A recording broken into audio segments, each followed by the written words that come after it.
Hello, everyone, and welcome back to Bankroll Burners, the podcast for poker players who can't stop getting it in bad. I'm Mike, And I'm Josh. and we are here, as always, to bring you some hands, to discuss hands we've played recently, do some live reactions to them, and, just try to see how we could have played them better. And And I think we definitely could have. always could have.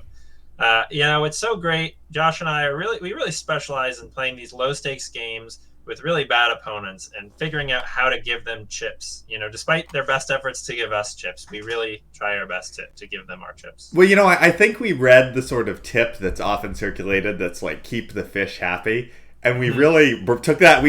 I'd say we do better at that than any supposedly, wannabe winning players do. Because the fish wind up significantly richer when we play in their games, which probably makes them happy.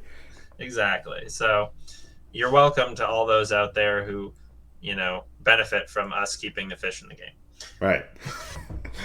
So this week I have some more hands from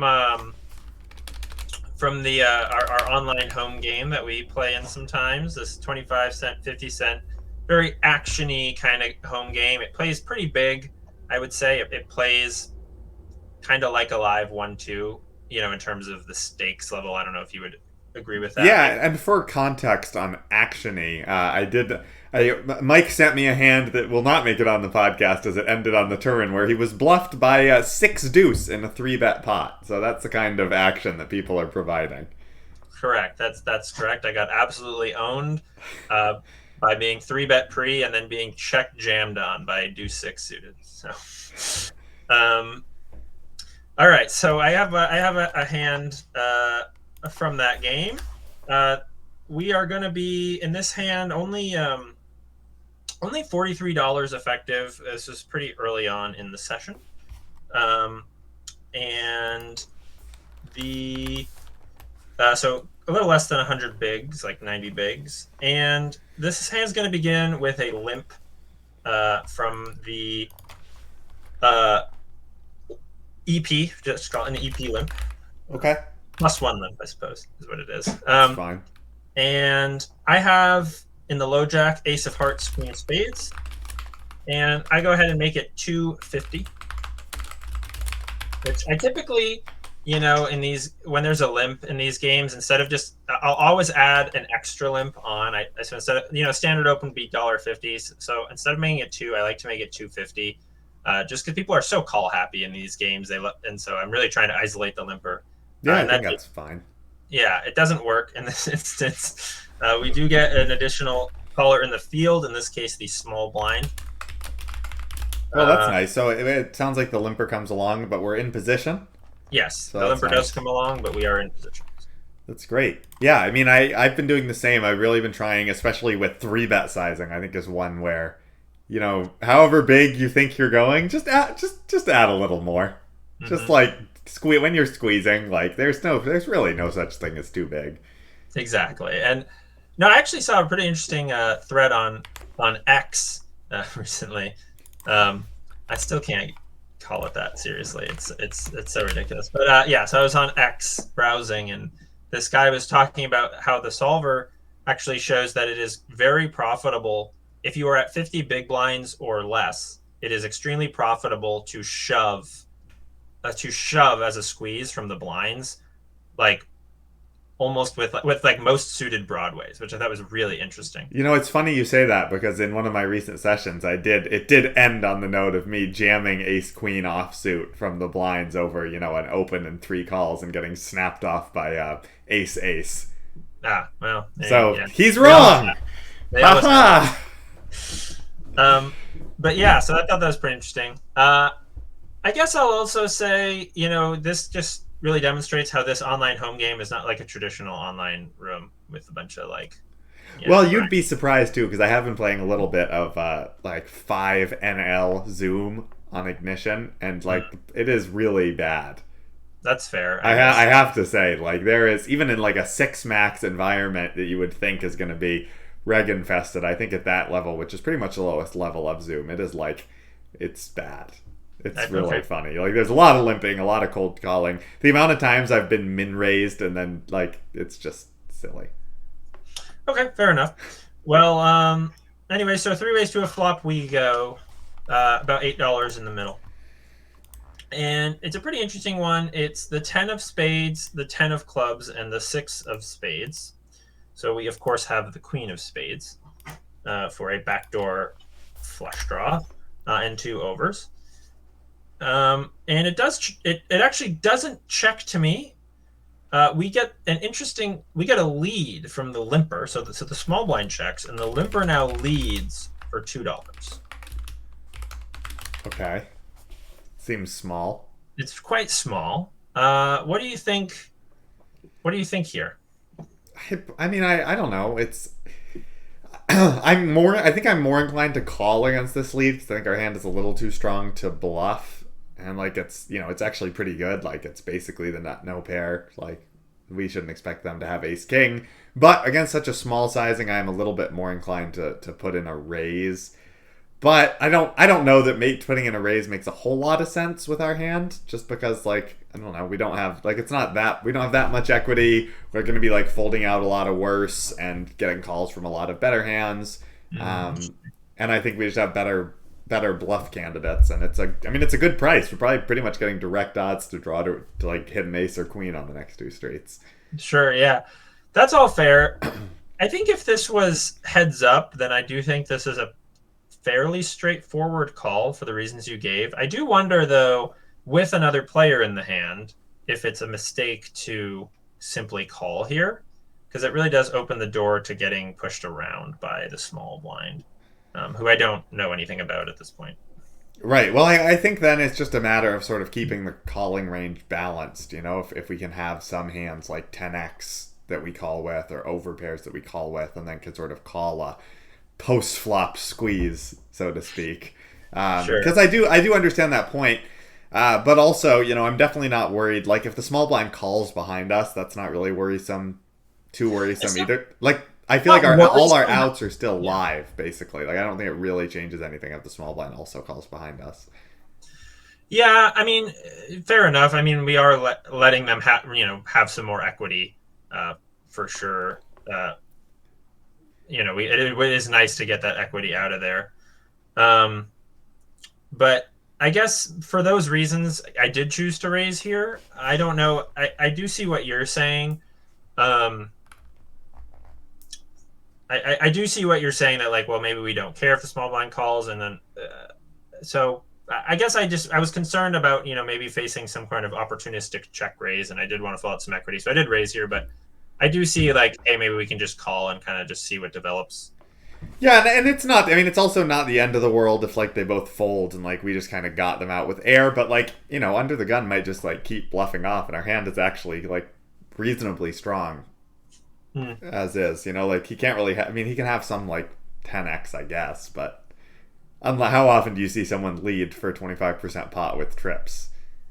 Rarely. Right. Yeah. So I don't know. I'm a little bit inclined to let him barrel off, but I don't mind getting the small blind out of there either. So like I said, I raised. I made it 650. I think 3.5x. Maybe could go a bit bigger. I don't know, but with stacks being what they are, I thought it was probably fine to. Yeah, I think it's multi-way too. Kind of go into like basically a third pot, which is reasonable. Raise. Yeah. So the small blind does get out of the way, and the limper calls. Okay. So, we're looking at about $21 in the pot, and the turn rolls off the 8 of diamonds. Okay. So, of course, 9-7 does get there, which is a gutter, which a lot of people do use these sorts of weird, like, donk leads with gutters. So that was in my mind, that he could have just got there. Of course, he can also have some weird under pairs like 9-7s. Well, I was going to say, I'd be more concerned about pocket 8s than 9-7 if we're talking about hands of his that get there. Because I agree, I think a lot of his sort of donk call range is like 9s through 7s. And obviously some portion of that, all of those hands have improved in some way.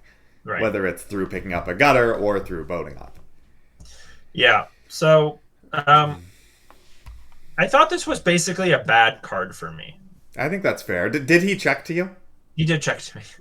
It'd be very funny if we got led on again. I think if he leads again there, we'd probably just fold. Yeah. But he did not lead. He checked.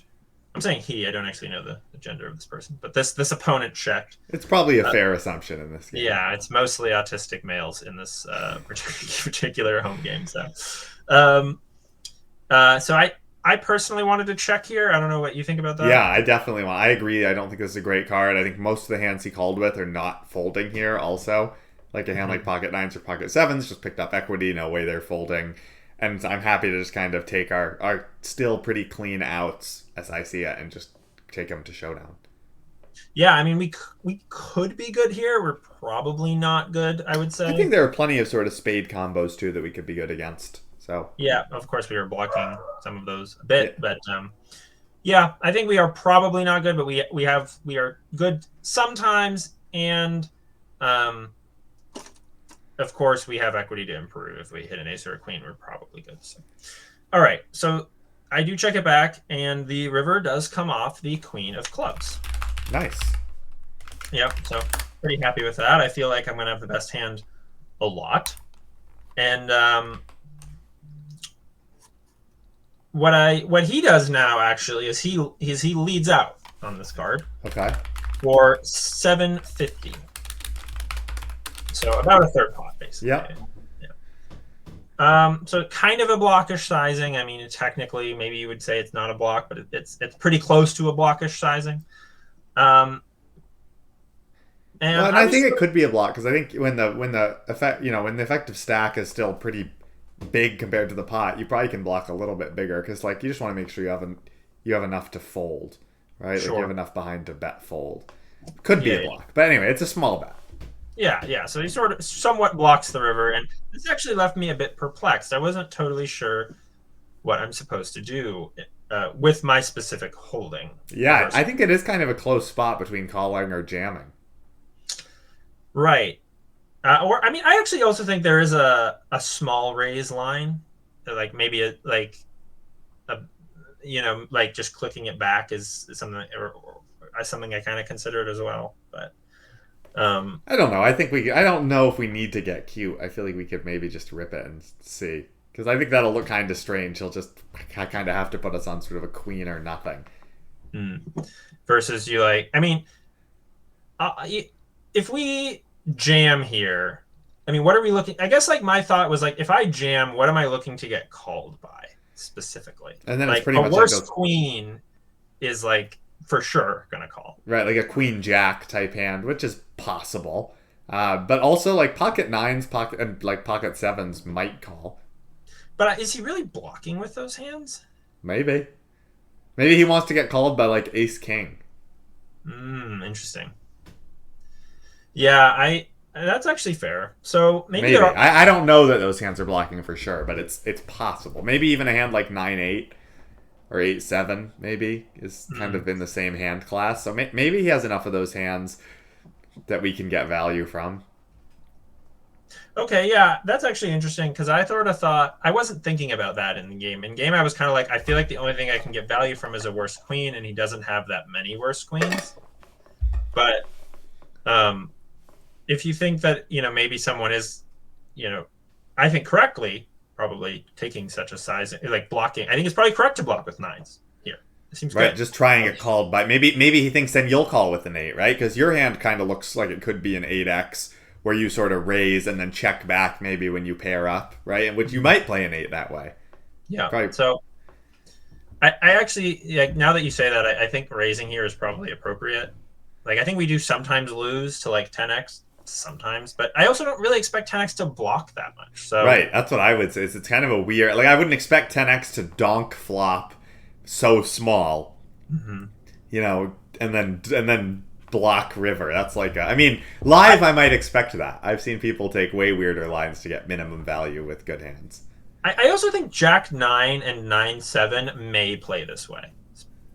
Right, maybe. I still think that I don't know that they're blocking either. I mean, I guess sometimes they will. Those hands will, like players, especially like sort of like live low stakes players, which this kind of is, will try to bet really small with like some sort of nutted hand that they think that like you're not very strong. Well, I mean, I do think it's good. To be fair, I do think it's good. I mean, I think it's important to have kind of a balanced-ish block. If you're going to block, it's probably nice. It's nice to have some strong hands that you throw in there, so that when you get raised, you know, because otherwise it's so exploitable. Where when you block, you're pretty much always planning on block folding. Yeah. So I don't know. I mean, yes, I agree. I think we do lose sometimes, but like, I don't know. Okay. I think we probably beat enough of his calling range to raise. Maybe a small raise does make more sense, though. I mean, maybe if we think his range is kind of what we're looking to get value from is mostly like pairs under the 10, and we think he might have a good amount of 10x 7-9 Jack-9, then maybe like a small raise makes more sense. Yeah, I mean, because if we jam, it's basically a pot. It's not quite a pot size raise. Not quite a pot size raise. It's a little. Oh, it's actually a lot. It's like we'd be jamming like 3/4 pot, right? Well, because if we call, then it's 36. The pot's 30. Yeah, you're right. It's like a 3/4 pot jam. So maybe that's fine. Maybe there's just not enough behind to do anything like a small raise. Yeah, unless we think he's really bad, which EP limp calls suggests that it might be like more likely to get called by not jamming. But if he's really bad, isn't he more likely to like call a jam with all sorts of random crap? Yeah, it's really hard to know. So I don't know. I think depends on what kind of bad. Yeah, which we don't know. So I do like a jam here. You've persuaded me that that's the line. In game, I didn't consider that he might be blocking with hands like 9s or 7s, so I did end up just calling. All right. I don't think we were getting called if we jammed. Villain tables 9 of clubs, 6 of diamonds. Wow. Yeah. All right, now I'd like you to ask yourself a question. Was he value betting or bluffing the river? I don't know. I wanted to ask you that question. I don't know. Like, I feel like he might be value betting and just like wants to get called by like ace high. I mean, that's super sick. Yeah, and like, what is he folding out that's better? I don't know. So, yeah, that is super sick. I mean, props to your opponent for playing Big Lick. Yeah, absolutely. The greatest of hands. So, so that was my first one. You convinced me a jam. We might get called by 9-6. It is not out of this world that we get called by 9-6 there. I think it's pretty interesting too, because if we jam, our lion doesn't make that much sense. Right. So we look up. Exactly. Like, that's what I like, and especially if he might just be like, I've got a pair. He might just you do have a lot of like random ace highs and like unimproved hands in your range. Like a hand like King Jack would make a super sick like bluff jam there. So King Jack, like maybe of like a red King Jack. Yeah. Yeah. Interesting. But anyway, I think that's a cool hand. Yeah, definitely. All right. So what do you got? What do you got for us? Oh well, I've got a hand after that expertly played hand. I've got one that I really think I played quite poorly on just about every street. One of our favorites. That's the best. It's really a shame when you play one street correctly. It's better to just get them all wrong. Well, I will say a little bit of foreshadowing that there is one street that I don't think one street that I didn't have too many decisions on. So, fair enough. But yes, it's not great. Okay, so this hand is going to start with a low jack limp from sort of a player I didn't have. Sorry, what's the game here? Oh, sorry. I should probably give some information. This is a 1-3 game at Encore Boston Harbor. We are playing 500 effective. 500 effective, as we like to say, because when you're opening to 5x, the blind levels matter a little less, and kind of blind wise plays a little more like a $5 blind game. Right. But in this case, actually, it is kind of like that, because in this hand, the low jack limps, the button raises to 10, and my first mistake, I think, I just call out of the big blind with 8 of spades, 8 of hearts. Ooh, I don't like that. I'm curious why you think it's a mistake, if it's the same reason. Well, I think it's nice to 3-bet a lot of, like, probably 8s is more or less the cutoff. I don't really mind calling, and I think I was fairly new to this table at this point, and especially it's so tough sometimes, and for me, in low stakes when you kind of don't know what people's like raising ranges are. Because like I think it is kind of a punt to like 3-bet against like a nit here, and like calling is fine because like they will stack off a lot if you like hit a set, and obviously we are playing quite deep. So I don't hate it at a new table. As I sort of moved along, this player definitely was raising quite a lot. The lovely aggressive older woman, great demographic. But it's so I definitely think 3-betting is in order to kind of get the limper out of there, take control of the pot, and get some fold equity. Yeah, I mean, that's all fair and good. The reason I would 3-bet here is because of the raise to 10 over a limp. That strikes me as like what we've heard Bart Hansen refer to as a bullshit raise. Like, I just don't think it's strong. It's not if the standard open in this game is like 15, and and I did kind of learn that she did just raise every hand she raised to 10, kind of regardless of, people don't always adjust their raise sizes to like limpers or the size of the game or anything like that. She was just raising to 10 whenever she had a raising hand. It's true that they don't, but what is also true is even if they're not really adjusting, if they have a strong hand like aces or kings or ace king, if they perceive ace king to be a strong hand, which is not taken for granted in these games, but aces or kings or queens, they will raise larger still, right? Almost always. So if there is a limp in there, because they'll try to take advantage of it. So I think that there's no way this person has an especially strong hand. They might not have a weak hand. They could have ace jack, certainly, or even ace queen. You know what's funny about ace king is some people will still raise ace king large because they perceive it as a weak hand and they don't want to have to see a flop. That's true. So yeah, fair enough. I think 3-betting makes sense here. Get the limper out, kind of play heads up against a range that's probably not super duper strong. But we just call. I was kind of like, I'm gonna just see what, kind of learn a little bit more about these players before I like go 3-betting super whack. You called to see where you were at in the game. I got you. Exactly. And the limper does call behind me as expected. So, piles behind about $30 in the pot. And we're off to a flop, which is not terrible for pocket eights. It's king 4-3 with 2 spades. Nice. And you do not have a spade. We do have a spade. We've got 8 of spades, 8 of hearts. Gosh, I thought you said 8 of clubs for some reason. Okay, yeah. All right, seems nice. I assume you checked. I check. The limper checks. The low jack checks. And the button bets 17. 17, not 16. Not 16, not 15, not 20, but 17. 17. So that's like a half pot, kind of. Basically. Yeah. Okay. I assume you call here? Yeah, right? I decided to call. I mean, I think this could just be a fold. But I was kind of thinking like, I have a spade. My hand is like pretty good. There's only one overcard. Heads up, I think this is definitely a call. But the player behind can probably fold. Heads up, I would probably check raise here, actually. I don't know if I'd check raise here. For protection. You don't think so? I don't know.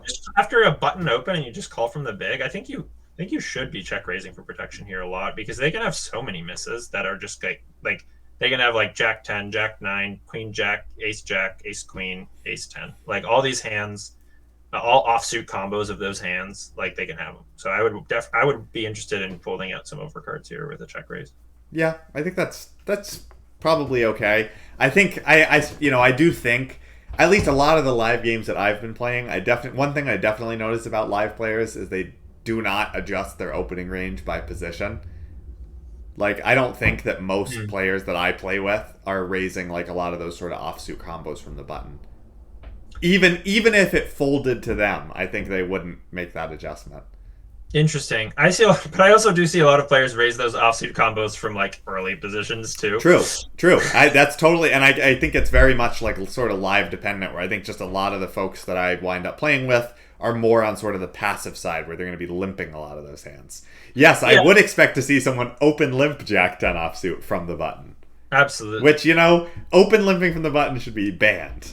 Yeah, it's not allowed. I'm just going to do it to you next time we play, though, just to troll you.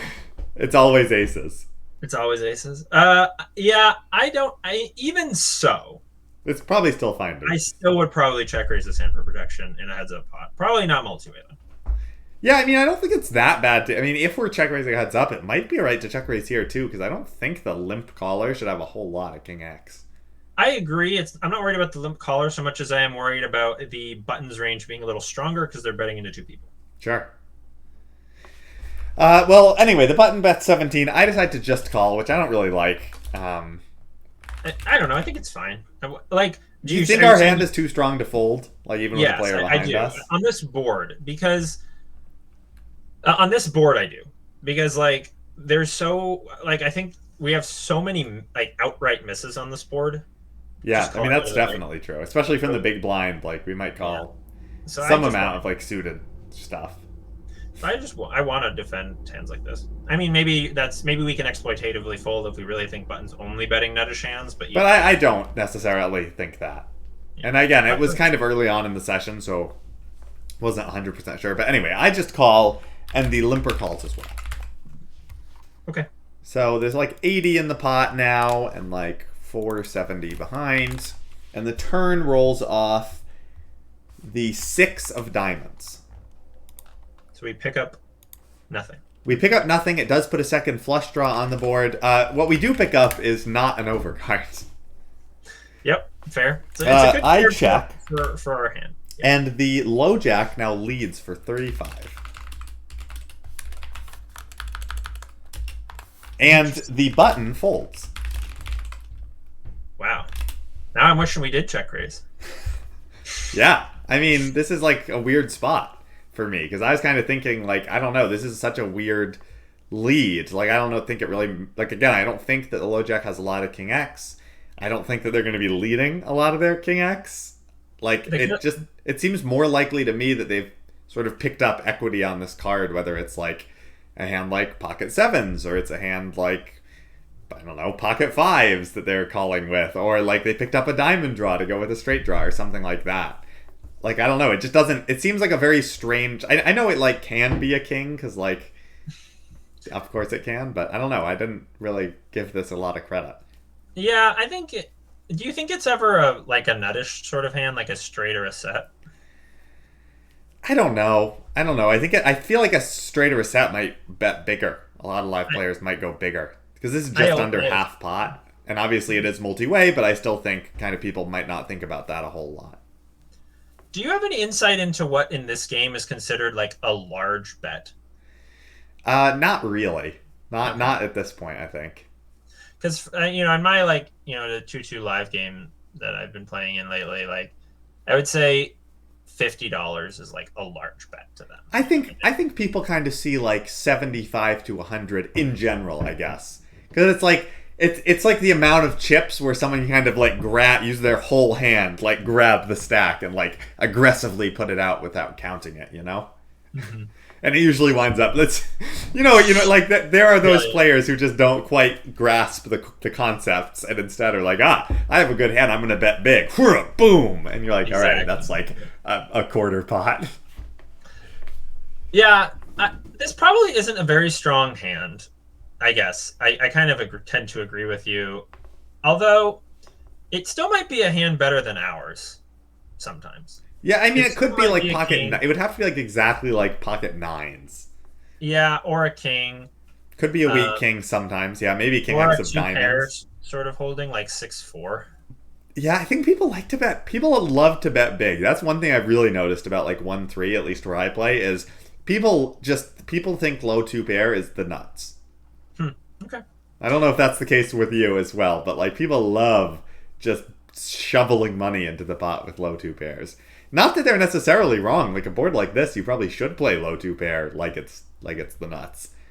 Yeah, I think it's fine. I guess at the end of the day, the question is like I don't think we could ever fold here. We're getting a great price. Like we're getting a little better than 3-1. So I think I would just call. Yeah, do you think there's any merit to raising here for protection with sort of 2 flush draws out there?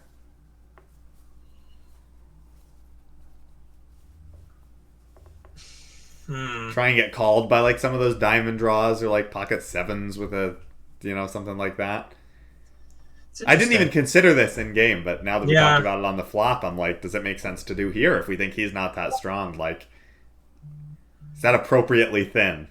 I don't know that I like it out of position. Right, because then we probably are checking Rivers most. are so weird, so difficult to play. Yeah, I mean, it's kind of like we're pretty much always checking river if we raise and get called. And we're probably check folding river. But if it goes check check, we win type of deal. Like, and we might not even win if it goes check check, because like he could definitely do play a king this way. Yeah, so I don't really think I like a check raise. But. Okay, well I do just call. So okay, I feel a little better about this hand. I was like, I don't know if this is a good call here when this guy like leads into two players. It's a little funky. I think it's fine. I do kind of wonder though about check raising flop, like thinking back if we could have done it. Yeah, no, quite possibly. I didn't even consider it, but because I'm a little nit, you know. What a nit. Well, anyway, the river rolls off a horrible card. It's the Jack of Clubs. It's not horrible. It's not horrible, but I think he has a lot of like Jack X of diamonds or Jack X of spades. But it doesn't matter. I think it's a brick. This is the street where I can't really do, I can't say that I played poorly because I just check, as I think I am always, and he checks back, and we win. Oh, you win? Yeah. All right. Oh, okay. I thought he was gonna like jam on you or something. No, he just checks back and mucks. So I guess I don't know. I don't really know what he had. Because I don't know that, like, the way he acted, he could have just been Hollywooding and, like, tossing a draw away. But, like, he did, like, look at my hand and, like, look back at his cards and, like, think for a sec before mucking. Which makes me think that he may have had some sort of showdown value. He maybe had a 6. Maybe a 6. Maybe, I think pocket 7s or pocket 5s might be, like, the one, like, a possible. So I don't know. I guess you've convinced me that the turn is okay, but I don't. Maybe raising the flop makes more sense. Yeah, the more like I'm trying to find those flop check raises for value, I think is a really important thing to like becoming a tougher player, because like I think there's a tendency to only raise like really thick value or like strong draws as bluffs on the flop, and I think that our opponents will accidentally correctly exploit us by just overfolding when we do that. So I think it's nice to actually be able to take advantage of how strongly check raises are perceived to start check raising a little thinner for value. And then that opens up the door for us to have so many more check raise bluffs, because for every value hand you add on the flop, you get to add more than one bluff, sometimes as many as 2 bluffs. So let me ask you, maybe, if let's say that we check raise pocket 8s on the flop and we get called by like just the button, who is the opener, and the turn rolls off the 6 of diamonds. I assume we're checking. I think so. And then if she bets, are we just folding? Because like if we check raise and get with this hand, that's yes, that's what I mean. Because like that is like if we check raise and get called, then like we do kind of narrow the better's range pretty significantly. Yeah, I would say so. But I also think that like, I mean, we're assuming like sort of a live player who's not going to be finding those like, float and then bluff turn lines, which definitely exist. I mean, sort of like queen jack with a backdoor, for example, would probably be best played as like a call and then if check 2 bet turn type of deal. But yeah. I mean, I think there are definitely plenty of bluffs that like players can find. But I would think, yes, I'm talking specifically live. I would expect most players. I mean, in my experience, most players, once they get check raised once, if they bet again, it's like quite strong. Really a strong hand. Doesn't have to be like something super nutty, but no. But I would think like a king, like even a weak king. But exactly. So I do think that with our specific holding, we can check turn and fold to a bet. I also think that if the turn checks back, we might be able to value bet some rivers like a jack. Right. I mean, that's like that seems a little ambitious to bet value bet like on a jack. Cause just because even if it is a brick, which you definitely may be right that it is, it's probably going to be difficult to get value from worse just because it's an overcard. Yeah, it's interesting. I could see arguments either way, but yeah, I mean, you do get, but you remember, especially because it's live poker, you can be really cheeky. I mean, you can block bet 20%, and no one's gonna punish you for doing that. You know what I mean? So, then you get min raised, and you just throw up in your mouth. Yeah, you just call whatever. Yeah. Okay. Well, cool. I mean, I think that all makes sense. I think maybe maybe it wasn't as terrible as I thought. But anyway, we did win, which was just like shocking. Yeah, very nice. All right. Okayly played hand. That's all I strive for. That's all I need. All right. Well, I've got another hand from the same home game session. And in this particular hand, we are going to be in the hijack. And we are going to be holding Ace of Spades, King of Hearts. And what's the effective stack in this hand? The effective stack in this hand is exactly 100 bigs. $100? 100 bigs, $50. $50, all right. Oh, I'm sorry, that's not correct. I apologize. There was multiple villains in this hand. The effective stack is actually, once again, is $45. It's $45 dues. And this hand is very amusingly going to begin the same with a limp from the same villain as the last hand. Okay. And what position are they in this time? So I'm in the hijack, they're in the low jack. Okay. And I go ahead and make it 250 once again. Yep. For aforementioned reasons. And the cutoff, who is an action player, cold calls. The button, who is a maniac, although I don't think I knew it at this point, calls. And the limper call. Ugh. Not in love with this situation. I mean, we of course have the best hand. You know, we have a very good hand, but we're going 4 ways out of position to most people. Yeah, not ideal. Stacks are getting somewhat shallow already, just over 4-1. Correct. Yeah, not ideal. SPR. So not in love with the calls. Really, that's the times. Those are the times when you're just begging for one of the blinds to wake up with something squeezable.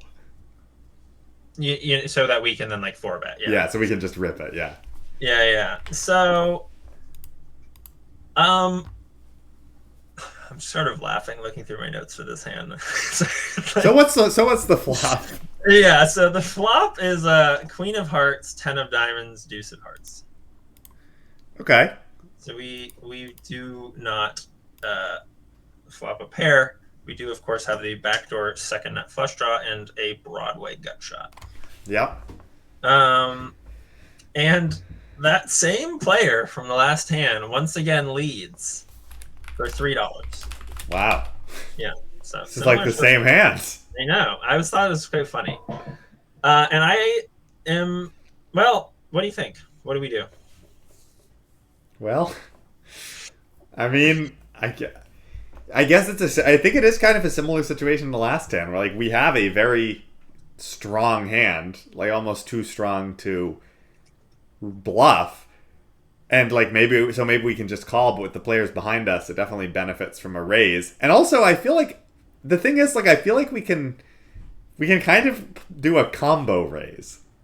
Is the interesting thing, because I feel like if we raise here, we're gonna fold out the people behind us with pretty much, if they have pretty much anything worse than a queen. Yeah. And so we're gonna get folds from 10x and pocket pairs and deuce x for sure, right? And maybe even some medium flush draws, which we're happy to fold out. And then the low jack might just call us with all sorts of garbage, because we now recognize that they are the type of player to play 9-6 offsuit in this manner. Yeah, and we're gonna fold out some better. It's not exactly a combo bet, because we're not gonna get called by worse. Sure we are. I guess we'll get called by hearts. We'll get called by hearts. Yeah, 8-9 of hearts. Sure. Well, 8-9 of hearts is quite a bit better. Ace Jack offsuit, Sure. Okay, fair enough. So I probably raising here a little bit. I mean, and also we're in the last hand, I think we were in position to both players, right? Which is why I was kind of more okay calling too, because at least we still have position. But here we're out of position to 2 players, and we really don't want to call and have both people call behind us.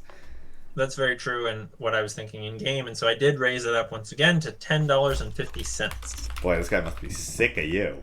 He's tilting, I'm sure.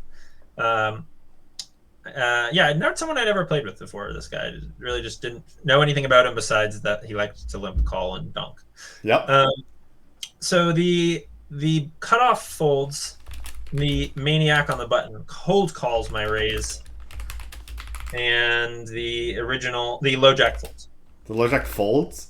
Correct. So we are now heads up with. Oh, well, that backfires. I know. So we're now heads up with the button, and actually our effective stack with the button is different, because we were covering the low jack So the button covers us. So we are now at $56 behind. And like 30 in the pot. Like 35 in the pot. Yeah. Oh yeah. I forgot about the extra 3. All right. Yeah. So we have a little less than 2 SPR. Well, that's pretty brutal.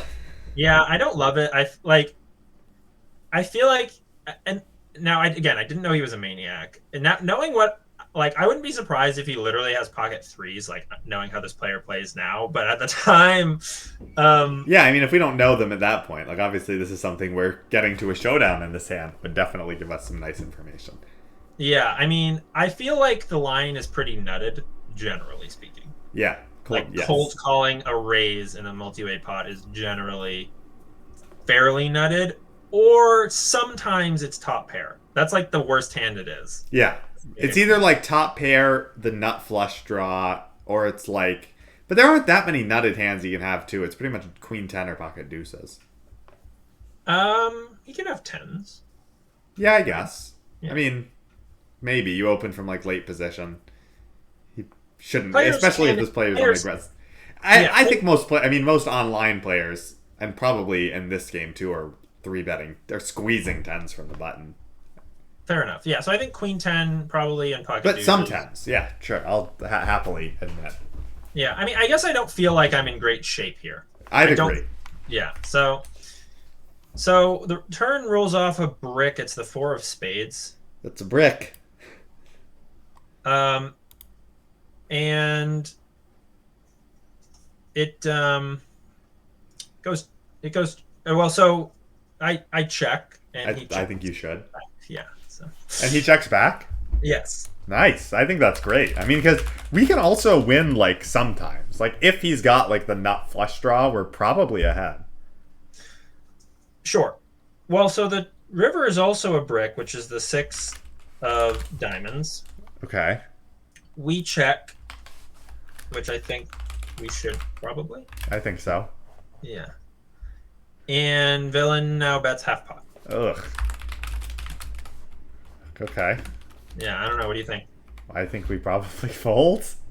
Because I think that, like, a lot of Queen X could probably play this way, is the thing. Like, I think, like, there's still quite a lot of Queen X in villain's range that might, check back turn, especially if it's sort of like a Queen Jack type hand, where they're like, well, I don't even know if my kicker's good, so I'm going to just check back and, like, evaluate the river, and then once you check, kind of sees the green light to go for value.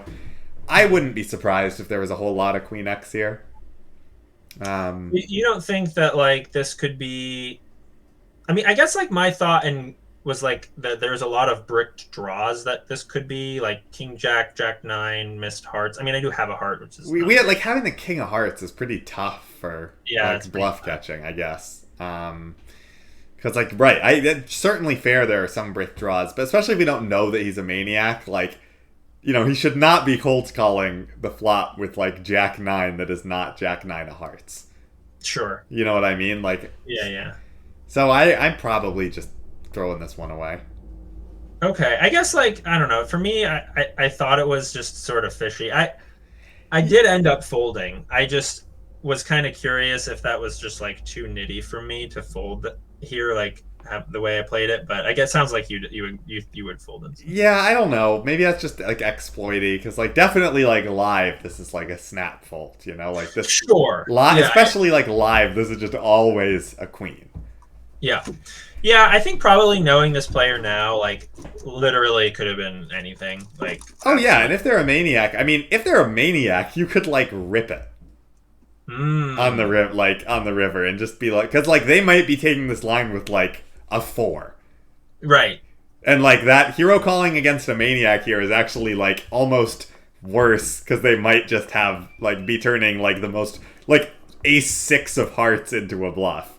Sure. And so it's better to like rip it on them so they just fold. Yeah, okay. I don't know. Maybe that's like too lost in the sauce, but unless they're a sticky maniac, I've played against those. Yeah, but like still, even sticky maniacs, they're really gonna stack off with their set. Like maybe.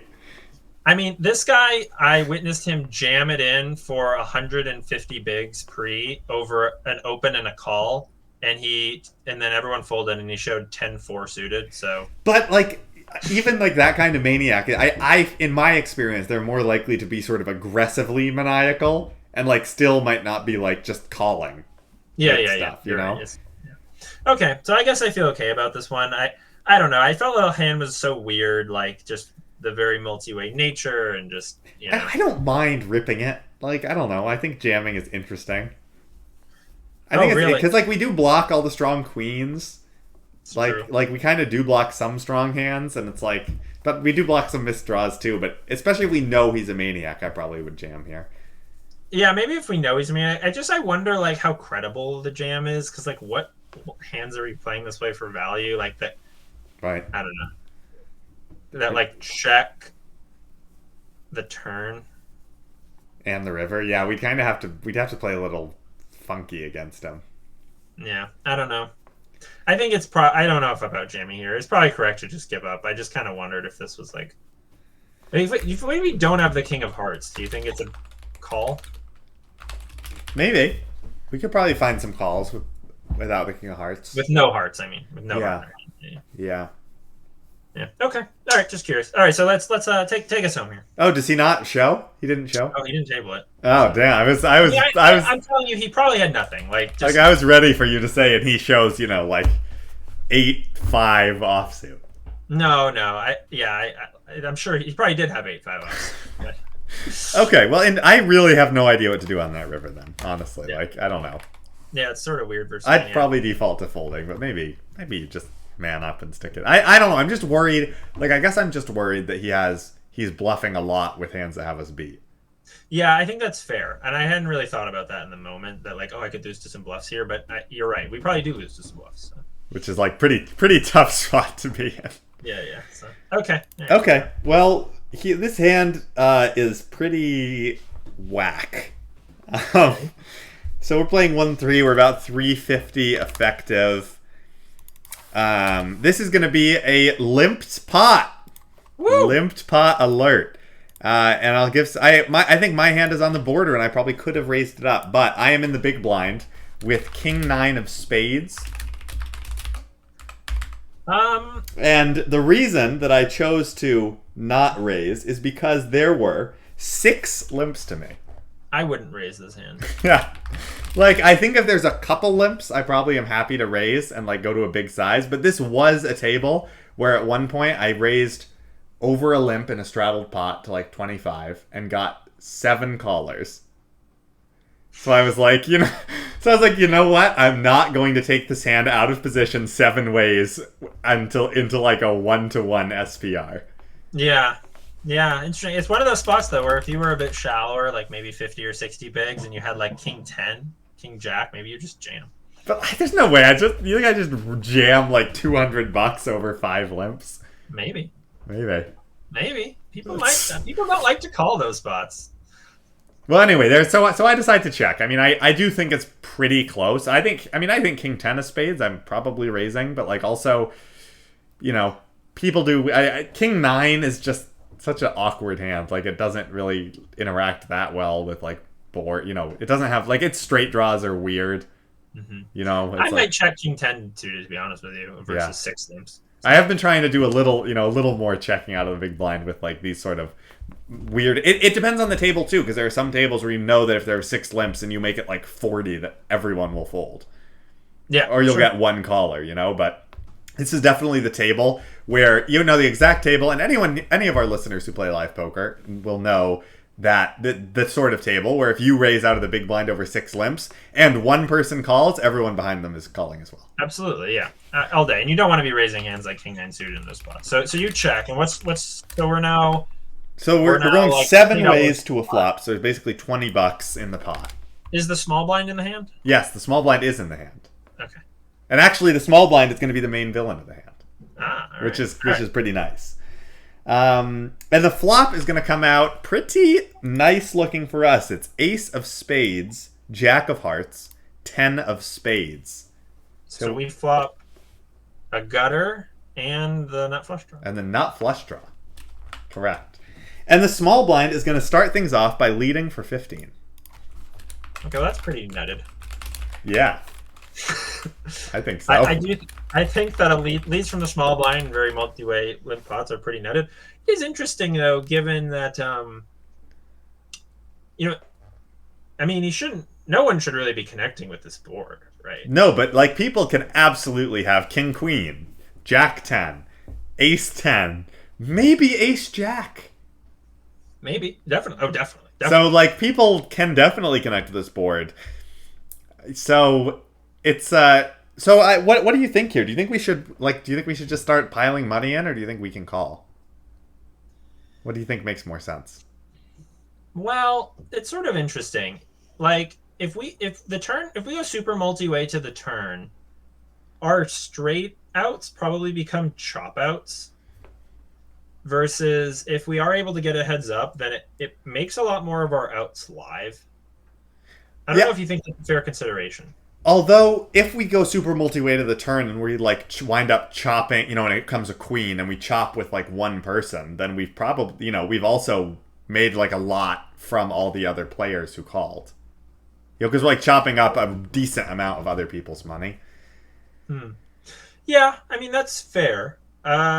I certainly don't think you're going to get the small blind to fold if you raise, just given how like strong this line is. Right.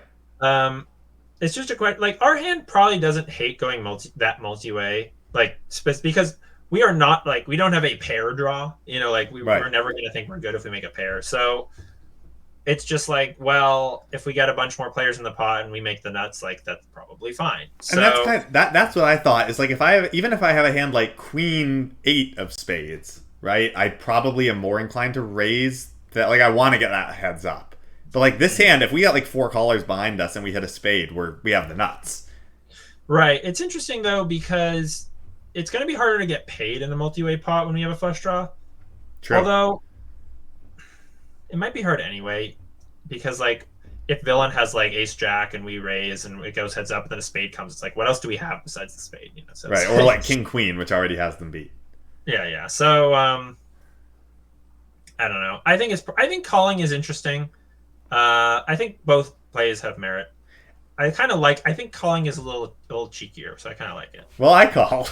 All right. I just kind of thought, my hand, like, actually, this is kind of a hand where it's okay if people call behind me. It actually, like, gives me better odds. Like, and, yeah. like, we have the nut draw. Like, it's not like we have a 7-8 of spades where if a spade comes, we're like, well, are we good? Like, 7-8 of spades is actually such a horrible hand to have here because, like, both our spade and gutter are, like, questionable. Yeah. And I do also think, what do you think? We're quite shallow. If we call and multiple people call behind, like the SPR is going to be really low. That is one consideration. We might be able to raise turns too. It would be a jam, probably. Yeah, depending on how many people call. Yeah. Okay. All right. So you call. What happens? Yeah. So we call, and only the player immediately behind us calls. So UTG calls. It's interesting. So we're actually not that shallow. There's basically 65 in the pot at this point, and there's 335 behind still. Okay. Yeah. So like 5 SPR. The turn now rolls off the 8 of clubs. Okay. So the board is ace jack 10 8 with 2 spades. We've got king 9 of spades. The ace of spades is out there, so we now have the nut flush draw. We also have improved to an open ender. So now a 7 would give us a straight as well as the queen. Yeah, that's pretty interesting. And the small blind bets 15. Sorry, what? The small blind bets 15 again. I mean, you have to raise. I think so. I mean, the thing is, like, he can still be doing this with, like, an ace or 2 pair. I think. Because, like, those hands, like, I think a lot of players, and... maybe rightly so. Especially with an ace. Like, a hand like ace 5 might think, like, wow, my hand is actually not that strong, but it's still top pair and I want to get value. Or even with a hand like jack 10, this might be kind of like a see where I'm at that. Sure.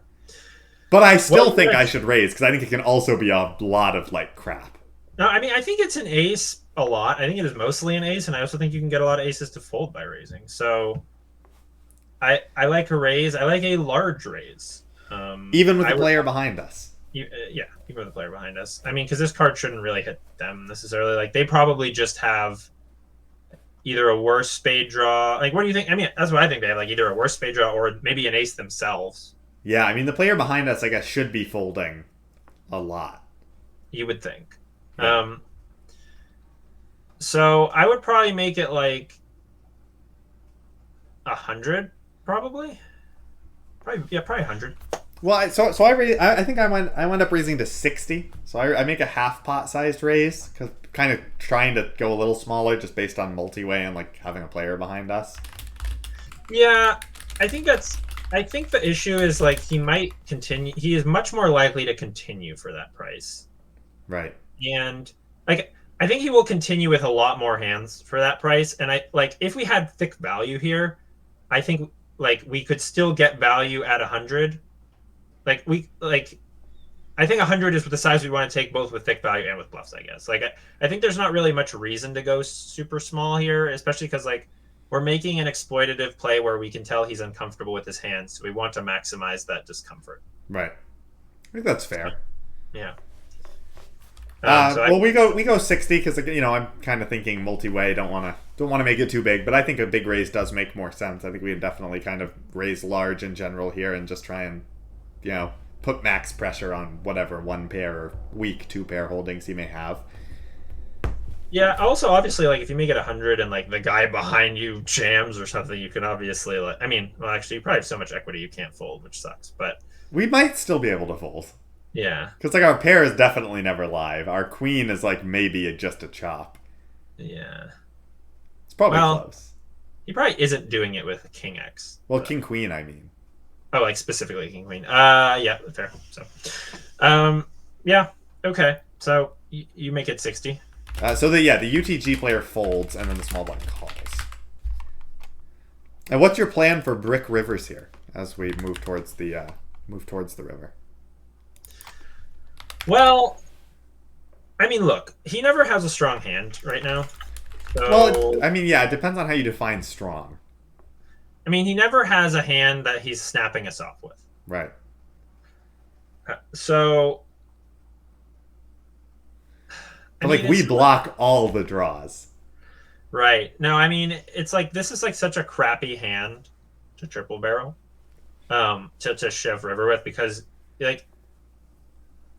I mean, it's certainly unbalanced to shove river with this hand. Like, if we're shoving this hand, we're shoving like everything. But that's maybe fine just because of how weak he is. Like, I don't know. I do like to attack when players show that they're very weak. It's good to attack it.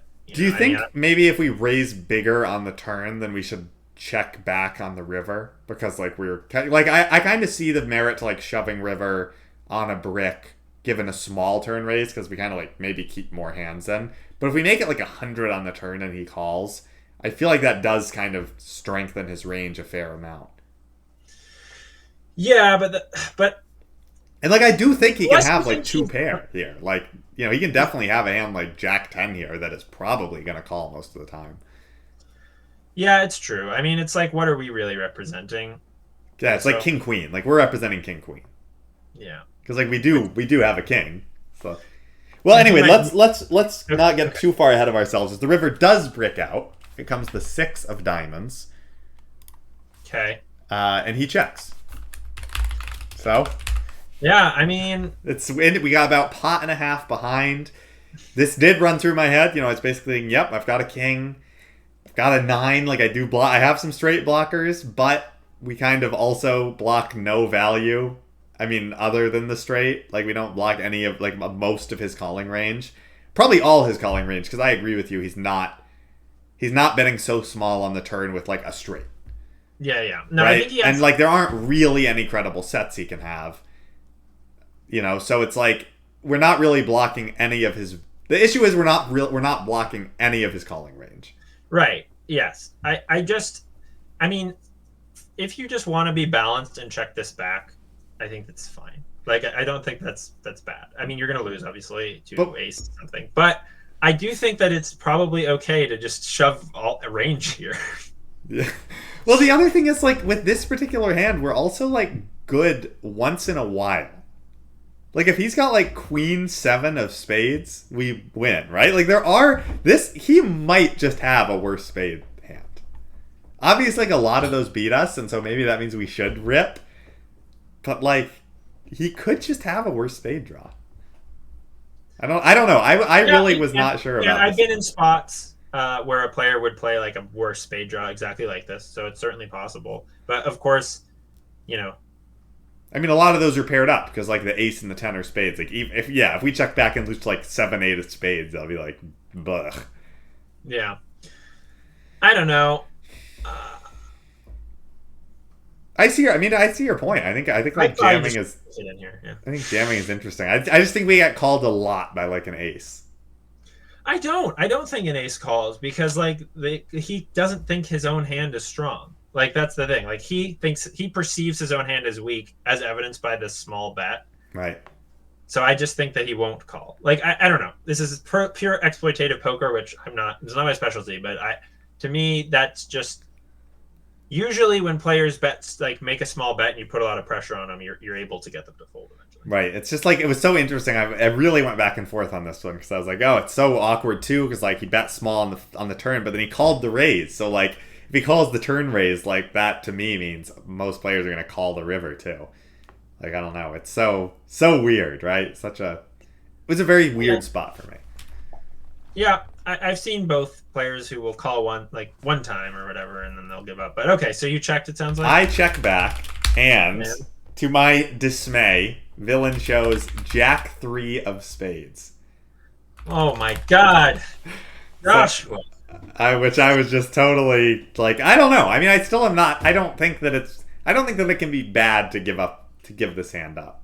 But I agree. It's probably good. It's probably fine to jam also. But, like, I don't think it can possibly be wrong to check back this, like, hand that has terrible, terrible properties for like jamming river.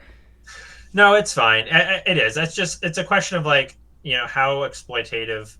It's like, is it here's a really interesting question. Like, if you always jam this spot, is it profitable in the long run? And I would argue yes.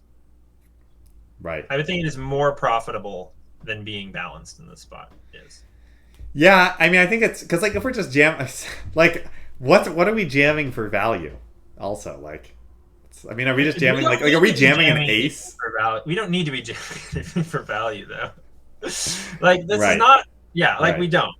I mean, personally, I would like I said, like, I would probably make 100 on the turn, and I think I would still jam, even. Well, and it's probably I mean, to be fair, if we raised an extra $40 on the turn, then the pot would be $265, and we'd have a little less than pot behind. Right, which is better that way. Right. Yeah, I mean, and then we can jam value as well. So, yeah, which is better for us if we can also jam value. But, no, I think it's reasonable. I think going full exploit could be the best.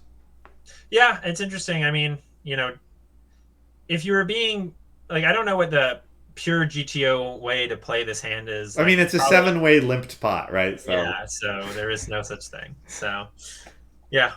But anyway, it's an interesting one. I'm glad you brought on the hand. It's an interesting one. Yeah, I was, like, totally just baffled. I mean, it's funny, like, players have picked up on the fact that I do things like this. And, like, I have had people try to exploit me by, like, savvier players will become trappy against me. Like, they'll bet super small with, like they'll, like, donk bet same bet with, like, strong hands. No one's ever done a donk bet same bet with a strong hand. I'm going to donk bet same bet you next time we play. All right. Well, that's fair. But I'm going to donk, you're going to raise me, I'm going to call, and I'm going to donk the same amount on the turn. I don't know that I would just, like, insta raise your donks though, because I assume that you're doing them for, like, an actual reason versus like with live. It's going to be 7 deuce. Yeah, it's pretty interesting. Like, I have had people, like, try to bet small to, like, induce me to just, like, shove on them, and it doesn't usually, like, I have been able to sniff it out. Yeah, but that's pretty sick that, like, people do that. I think people don't give live players enough credit. I agree. You and I always have this conversation. Like, people think live players are worse than they are. Yeah, it's like, look, even most bad live players are, like, 50-year-old guys who have been playing poker longer than we have been alive. Yeah. Like, even if they don't know the theory, they have been playing long enough to, like, be able to adapt and, like, intuitively do things that, like, are close to right. Yeah, absolutely. Which is cool. Before we wrap it up here, we're not gonna when we next have a podcast, Game of Gold will have finished. Who have you got for the winner? You know, I saw an interesting. I'm gonna go with this. A good take I saw on Twitter. I'm gonna go with Josh Arya, because a great point that somebody made. He's been undertaking a weight loss journey on Twitter, and someone said, "What better, motivation to put you on a weight loss journey than if you're uncomfortable with your appearance as sort of the winner of a TV game show?" Interesting. And I also just think he's kind of like a sick player. So. Oh, he's very good. Yeah, absolutely. I would like Maria Ho to win. I mean, she's such a baller. I'm always been a big fan of hers. So. But yeah. I think my realistic choice is probably Fedor. I mean, he's clearly like the strongest player who is still in. So. Yeah, but I don't know. I think I was shocked when they were doing the draft for round 2. I was shocked how late Josh went. He was like the second to last pick. Yeah. I was like, what a steal. Like, that team is clearly the best team. Yeah. I mean, I know they lost round 1, but still. Yeah. So. I mean, that's poker, right? Yeah. We're the best players. We're the best players that I know, and we both keep getting crushed. Exactly. Like, we're just, unlucky all day. Well, leave us a comment with who you think is going to win Game of Gold. Yeah, don't comment anything about our podcast. We know it's not interesting. Clearly, our podcast is not it. So why don't you comment about a better YouTube show? And also, while we're talking about our show, please do like and subscribe. Please do. We appreciate it. And then we can talk more about Game of Gold if you want. Yeah, it just turns into a Game of Gold commentary. All right. Bye, everybody. Have a good one.